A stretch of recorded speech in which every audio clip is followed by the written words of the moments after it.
Drop घ्यायचा नाही. Drop घेतला तर तुमच्या मुलाला कुठेही जॉब मिळणार नाही. ड्रॉप घेतल्यानंतर त्याला बोर्डची एक्झाम परत द्यावीच लागते. ड्रॉप घेतल्यानंतर इतकं अवघड होतं, की रिझल्ट तर लागतच नाहीये, मुलाचं नुकसान होतंय. ड्रॉप घेऊ नका, ड्रॉपमुळे असं होईल, ड्रॉप घेतलं की ते होईल. अशी कारणं विद्यार्थ्यांना, त्यांच्या पालकांना बरेचसे लोकं सांगतायत. इथं ना ज्यांनी ऑलरेडी ड्रॉप घ्यायचा निर्णय घेतलाय, तो विद्यार्थी घाबरलेला आहे. विद्यार्थी मित्रांनो, सह्याद्री ट्युटोरियल्समध्ये तुमचं स्वागत आहे. हा व्हिडिओ अतिशय महत्त्वाचा आहे. कारण मी एवढ्या पालकांशी बोलतोय ना, फक्त ड्रॉप का घ्यायला लागलाय माहित आहे का? जे-डबल-ई. मुलं आपली हुशार आहेत. मला ना सांगतो, आता एक ठीक आहे स्टुडंट मला भेटला. 90+ पर्सेंट आहेत त्याला 10वी ला मधून. जेईसाठी वेल नोन इन्स्टिट्यूटमध्ये 4-5 लाख फी भरून त्यानं कोचिंग घेतलं होतं. जेईई नाही धड सीईटी नाही तर बोर्डसाठी चांगले मार्क पडले नाहीत. मग आता रिपीट करतोय.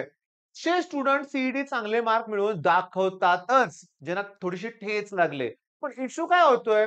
ठीक आहे, पप्पाच्या ऑफिसमध्ये आहेत. कोणतरी सांगतं, की काहीही सांगितलं जातंय, की ड्रॉप घेऊच नका. ड्रॉप झालं तर तुमच्या सीईटीच्या मार्क लिस्टवर ड्रॉपर म्हणून शिक्का येतो. असं नाही होत बाळांनो, असं होत नाहीये. या व्हिडिओमध्ये मला तेच सांगायचंय. पण मला या व्हिडिओमध्ये या विद्यार्थ्यांच्या मानसिकतेबद्दल बोलायचंय. गाईड करायचंय प्रॉपरली. त्यामुळे तुम्ही हा व्हिडिओ नक्कीच अशा पालकांशी शेअर करा, की ज्यांच्या मुलाला 12वीत कमी मार्क असतील आणि ज्याला ड्रॉप घ्यायचा आहे. आता होतं काय बघा, मी तुम्हाला क्लिअरली सांगू का? आता माझाच एक रिलेटिव्ह, माझे 2-3 रिलेटिव्ह यावर्षी 12वीला होते. माझ्या बहिणीचा मुलगा होता, त्याला 92 पर्सेंटाइल पडले. जास्त पडले असते, शेवटी अभ्यास कमी केला. जाऊ दे ठीक आहे. पण काही माझे नातेवाईक असे होते, की ज्यांचा रिझल्ट मी अजून विचारलेला नाहीये. आणि मी माझ्या घरात पण सांगून ठेवलंय, काहीही विचारायचं नाही शांत. त्यांनी सांगितलं तर ठीक. हे खूप अवघड परिस्थिती असते. मी गेलो त्याच्यातून. काय होतं, की आपल्याला चांगल्या रीतीने कधी-कधी आपल्याला चौकशी करायची आहे. काय झालं? कुठलं कॉलेज मिळालं? पण समोरच्याला जर नसेल चांगलं कॉलेज मिळालं ना, तर असं वाटतं, की उगाच आपण त्याला दुखावलं. म्हणजे पहिला पॉइंट सगळे पॉइंट मी एक्सप्लेन करतो या व्हिडिओमध्ये. माझी इच्छा काय आहे बघा, की हा व्हिडिओ बघितल्यानंतर तुमचे डाउट सगळे क्लिअर व्हायला पाहिजेत. पहिली गोष्ट म्हणजे ना, मी तुम्हाला सांगतो ही भीती. आता ड्रॉप घेतल्यानंतर विद्यार्थ्याची मानसिकता, पालकांची मानसिकता पहिली गोष्ट ही त्यांच्या मनात असते. रिझल्ट वाढला नाही तर काय होणार? म्हणजे समजा आपण ड्रॉप घेतलाय, स्कोर इम्प्रूव्ह झाला नाही तर? स्कोर इम्प्रूव्ह करण्यासाठीच आपण ड्रॉप घेतलाय, बरोबर आहे. आता काल मी एका स्टुडंटशी बोललो. तिचं म्हणणं काय होतं, की तिच्या ऑफलाईन क्लासमध्ये बरीचशी अशी मुलं होती, की ज्यांचा ग्रुप क्लिअर नाहीये, पण सीईटीत त्यांनी जबरदस्त स्कोर केलाय. ती मला विचारत होती, की "सर हे असं कसं पॉसिबल आहे? ज्यांना साध्या-साध्या गोष्टी येत नाहीये, त्यांचा पर्सेंटाइल तिच्यापेक्षा जास्त कसं काय?" तिनं पण ड्रॉप घ्यायचं डिसिजन घेतलंय. ठीक आहे. तिला मी सांगितलं, पहिली गोष्ट, एक तर हा जो पॉइंट आहे, हा डोक्यात ठेवायचा नाही. भीती, की मला अवघड जाईल का पेपर? माझे मार्क्स वाढतील का? नाही. माझा पॉझिटिव्ह ॲटिट्यूड असणार आहे. मला चांगला स्कोर करायचा आहे. हा पहिला पॉइंट तुम्ही लक्षात ठेवायचा. वर्षभरात कधीही मनात भीती निर्माण करायची नाही. आणि दुसरी गोष्ट ज्या त्या मुलीला मी जे सांगितलं तुम्हाला सांगतोय, मन शांत ठेवा. जगामध्ये ना वाईट लोकांची संख्या खूप आहे. ओके, भ्रष्टाचारी लोकं आहेत, खराब लोकं आहेत. ओके, त्यांच्यामुळं आपण त्रास करून घ्यायची आपल्या अभ्यासावर परिणाम करून घ्यायची गरज नाहीये लक्षात घ्या. ओके.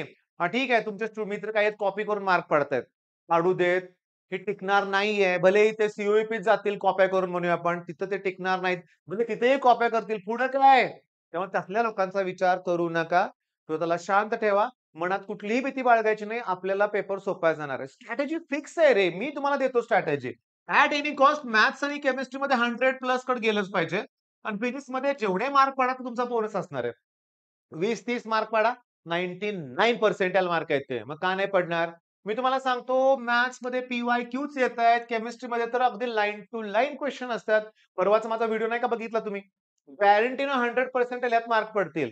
व्हिडिओ बघत नाहीये तुम्ही पूर्णपणे हे लक्षात घ्या. व्हिडिओ बघितले पाहिजेत. पण वाईट काय वाटतंय? माझ्याकडे जे ॲडमिशनला पालक आले होते. बरोबर त्यांचा मुलगा पण होता. पालक ते म्हणाले, की "मी सर तुमचा प्रत्येक व्हिडिओ पूर्ण बघतो." पण स्टुडंटला विचारल्यावर मग हे नाही चालणार. तुम्ही लक्ष द्या. ऑनलाईन, ऑफलाईन बोलणार आहे त्या मुद्द्यावर मी. आता दुसरा पॉइंट डिमोटिव्हेशन. मी तुम्हाला सांगू का?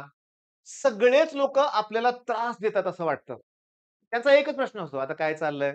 तर मी तुम्हाला सांगतो, नाही त्रास देत तुम्हाला म्हणूया आपण ते. ओके. त्यांना पण काय बोलू असा प्रश्न पडलेला असतो. तर आपणच खंबीरपणे समजा कोण रिलेटिव्ह आले. बेटा, काका, मामा कोणी असू देत. हां, ठीक आहे. मला पेपर जरा अवघड गेला. नाही मला माझे प्लॅन सक्सेसफुल ठरले. कुठेतरी मी चुकलो. यावर्षी मी रिपीट करतोय. धन्यवाद. मी अभ्यासाला निघा. गप्पा मारत बसून तुम्ही पण नका. तुमचा तुम्ही अभ्यास सुरू ठेवा ना. म्हणजे तुम्ही असं समजू नका सगळे तुम्हाला डिमोटिव्हेट करतायत ते. करायचा प्रयत्न करत असतील पण काही लोकं. ते आपल्या अपयशामुळे काही लोकांना खूप आनंद पण होतो. हां. 10वी ला 97% मार्क पडले होते. 97% मार्क पडले होते. वेडे वाटले होते. चेहऱ्यावर त्यांचा आनंद असतो, पण मनातून दुःख झालेलं असतं आणि 12वीचा रिझल्ट बघितल्यावर त्यांना तो आनंद होतो. जगात अशी लोकं आहेत, त्यांच्या डिमोटिव्हेशनकडे दुर्लक्ष करायला जमलं पाहिजे वर्षभर तुम्हाला. हे लक्षात घ्या. एक व्हिडिओ मी त्याचा नेहमी मी सांगतो YouTube चॅनलवर माझ्या. एक आईचा व्हिडिओ आहे आणि ती आई तिच्या कॉलनीतल्या तिच्या ज्या काही मैत्रिणी असतात, त्यांच्या घराबाहेर ती अशी ढोल वाजवत असते. का? तिच्या मुलीला चांगले मार्क पडलेले असतात. त्या ज्या तिच्या मैत्रिणी होत्यात ना, जेव्हा रिझल्ट नंतर काही टोमणे मारले असतील, काय केलं असेल, तुझी मुलगी शिकू शकत नाही.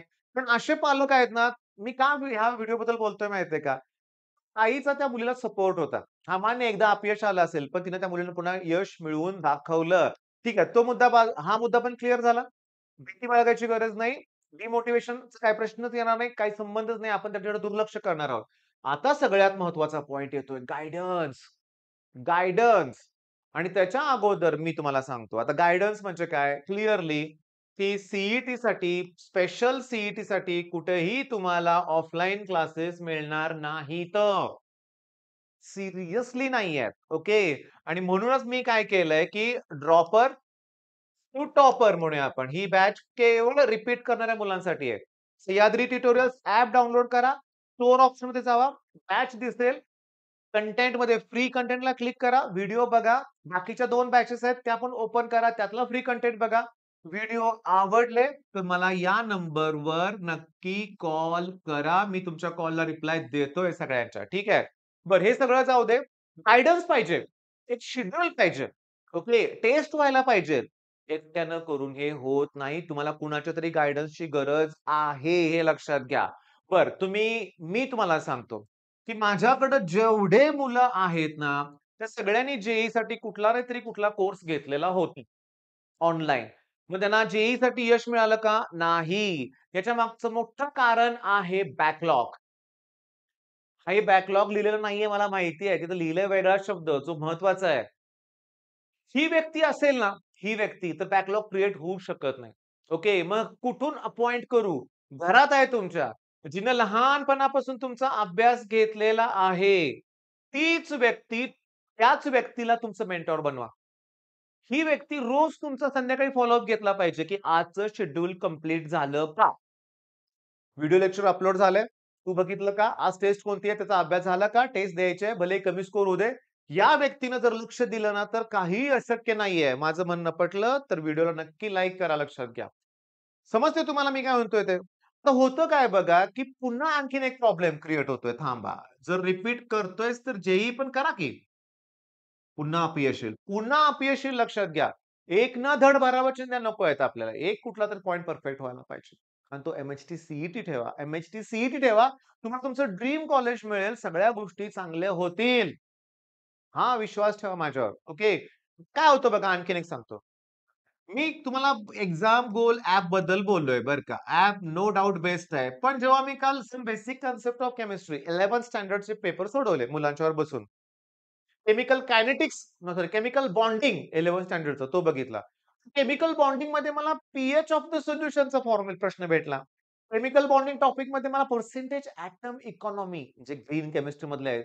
म्हणजे क्वेश्चन जरा शफल मिक्स झालेत. पण ॲप्लिकेशन ₹60 ला 6 महिन्यासाठी ₹60 घेतायत रे. नो डाउट बेस्ट ॲप्लिकेशन आहे. म्हणजे टेस्टसाठी तुम्हाला प्लॅटफॉर्म आता मिळालेला आहे. म्हणजे टॉपिक कंप्लीट करा, टेस्ट द्या. पाहिजे तेवढा टेस्ट द्या ना अनलिमिटेड. बरं मुद्दा कसा आहे? तुम्हाला मेंटॉर मिळाले आता. ओके. तुम्हाला गाईडन्ससाठी आपला कोर्स आहे. बरं आपलाच कोर्स सगळ्यात छान आहे असं म्हणणार नाही मी, पण वन ऑफ द बेस्ट आहे. रिझन काय? रिझन आहे या लोकांसाठीच तो कोर्स आहे.